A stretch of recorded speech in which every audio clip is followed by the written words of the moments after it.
Gloire à Dieu, alléluia, gloire à Dieu, nous bénissons le Seigneur pour le souffle de vie qu'il ne cesse de nous accorder en ce jour de mercredi 30 avril 2025, le dernier jour du mois d'avril. Nous entamons demain le 5e mois. Gloire à Dieu, que le Seigneur nous aide à pouvoir continuer ainsi tout ce que nous n'avons pas pu atteindre comme objectif en avril, que nous puissions l'atteindre au mois de mai. Bienvenue à une minute de prière de ce jour. Nous avons comme parole du jour ce passage de 1 Corinthiens chapitre 3, les 21e, 22e et 23e versets que je lis au nom de notre Seigneur Jésus-Christ.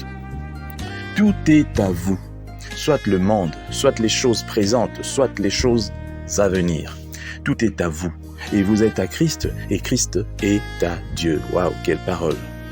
Beaucoup d'enfants de Dieu ont l'assurance du pardon de leurs péchés, et dans une certaine mesure, le désir de glorifier Dieu dans leur vie.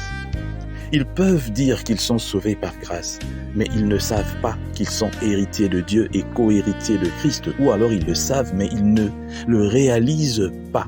Ils ne savent pas non plus que tout est à eux, les choses présentes et les choses à venir. Mon frère, ma sœur, si tu intériorises le fait que tu es co-héritier avec Christ, tu auras une autre façon de voir le monde, une autre vision du monde. Les richesses incompréhensibles du Seigneur Jésus-Christ qui trouveront leur communion, leur épanouissement plein et parfait dans le ciel. Ces richesses doivent être la possession présente de celui qui croit en lui. Voilà pourquoi dans nos prières nous devons de foi, non pas seulement croire, mais affirmer et déclarer.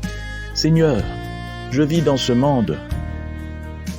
Je suis en train de trimer pour trouver un transport, pour sortir, pour aller quelque part, au travail. Celui qui travaille, celui pour qui je travaille, peut-être ne te connaît même pas. Je ne dis pas que je dois être à sa place, mais devrais-je vraiment souffrir pour avoir le transport, l'argent, quelque chose que les hommes ont fabriqué? Non, Seigneur. Tu as dit, tu béniras l'œuvre de mes mains. Alors, Seigneur, je veux être béni. Demander la bénédiction de Dieu matérielle, financière, ce n'est pas un péché. Il faut quitter cette vision que certains serviteurs de Dieu ont mis dans vos têtes. Non! Tu n'es pas obligé de vivre dans la pauvreté. Non, si tu veux, tu fais ses vœux. Ça, c'est toi. Mais Dieu ne t'oblige pas de faire ses vœux. Dieu ne dit pas non plus que tu dois être hyper riche. Mais si tu dois vivre, il est bon et mieux préférable que tu puisses vivre une vie que tu aimes toi-même.